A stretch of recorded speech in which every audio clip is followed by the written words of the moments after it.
Now we're going to introduce something called a polynomial and the definitions and what that basically means. So this is where math gets a little bit more, we're kind of moving on from what we've been doing before in terms of a review. So this will likely be new for a lot of you, which is great. So polynomial definitions. A term can be a number, letter, or the product or quotient of numbers and variables. So these are all examples of terms. 5x squared, 4a, b over 2. A polynomial is made up of one or more terms, and underline that, one or more terms separated by addition or subtraction signs. That's it. So the example, 3x squared plus 2x minus 5. That is a polynomial because they're separated by addition and subtraction signs. The coefficient is the number by which a variable is multiplied. So for example, in the term 8 to the power of y, 8y, the coefficient is 8. That's a number value when it's next to a variable. So quickly going over coefficients and variables, the scenario we have, Tim earned $7 per hour, the expression, 7h, coefficient and variable, well the coefficient 7, and the variable would be h. The height of an object as it falls, the expression, negative 4.9t squared. The coefficient, the number part, is negative 4.9. The variable is t. Area of a triangle, 1/2 base times height. The coefficient is 1/2. The variables are, in this case, base and height. We also have something called a constant term, which is a term that contains no variables. Its value does not change. So in this example, 2x plus 5, the constant term is 5. We can also classify polynomials. So a polynomial is an algebraic expression consisting of one or more terms connected by addition or subtraction, which we've already just discussed. The type of polynomial is one of them is called a monomial. It has one term in it, and examples are x, 3y, negative 4a squared, or 5. Just one singular term by itself. A binomial has two terms, and examples would be 6x plus 1, or 3y squared minus 4, something like that. They are only two terms within that polynomial expression. A trinomial has three. In this case, 3x squared minus 6x plus, I don't know why I keep doing that, plus 8. Right, so we have three terms, 1, 2, 3, separated by addition and subtraction signs. So when we classify polynomials, I have on this side 3x squared plus 2x. Well, how many terms do I have? Well, I actually have two terms. So in this case, it is a binomial. My second example, negative 2m, how many terms do I have? I don't see any addition or subtraction signs separating terms, so therefore I only have one, and that is a monomial. This I have 4x squared minus 3xy plus y squared. Well, I have three terms, and they are all separated by addition and subtraction signs, so that is 3, which would be a trinomial.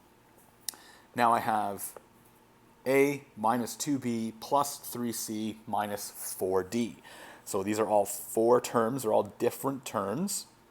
So instead of saying, it's not a quadnomial, anything more than three terms, we just classify as a polynomial. So a couple examples is the algebraic expression monomial, binomial, or trinomial. So in our first example here, for a, we have 3x to the power 4 plus 7x minus 6. Well, there are three terms, so therefore it is a trinomial. Example b, 4xy.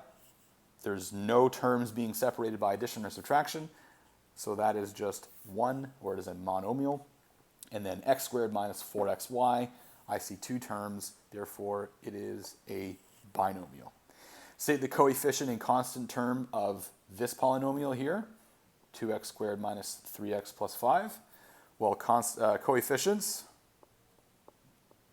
are 2 and negative 3. And our constant is 5. That's the number that is just by itself with no variables.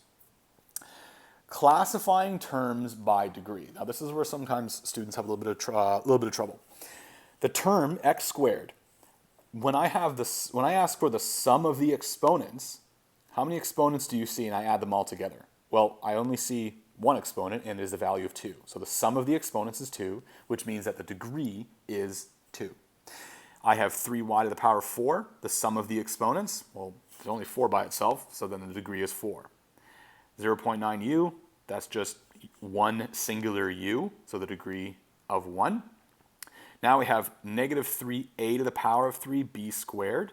So if I add those exponents together, the sum of the exponents would be 3 plus 2, so the degree of the term is 5.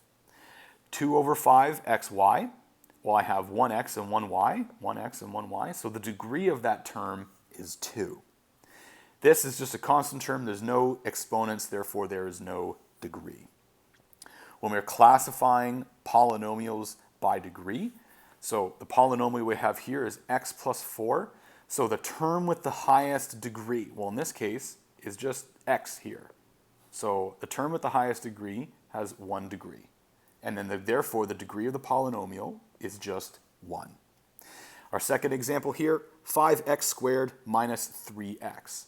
Well, which term has the highest degree? I see x squared is higher than a singular x. So the term with the highest degree has a degree of 2. Therefore, the entire degree of the polynomial is 2. These last two examples do a better job of highlighting this. So we have 3y to the power of 5, 3y to the power of 5 minus 2y cubed plus 5x minus 9. Which term has the highest degree? Well, it's this one here, 3 to the y to the 5. So the term with the highest degree is 5. Actually, I'll just write that out. It's 3y to the 5. 3y to the power of 5. So therefore, the degree of the polynomial is 5. And our last one here, we have 7x squared y to the power of 4 plus 6x y to the power of 1. Pardon me, x to the power of 6, y to the power of 1. So what is the term with the highest degree? Well, 2 plus 4 is 6. This one has 6. 6 plus 1, right? There's 1 there. That one's 7. So it's actually x squared y, because we know that one has a y. Pardon me, I keep messing that up. X to the power of 6, and then y has a degree of 1. So that means that the degree of the polynomial is 7, okay? So the big takeaway, we know the classifications, but it's determining the degree of the polynomial is the degree of the highest degree term, right? So whatever term has the highest degree, that term dictates the degree of the polynomial.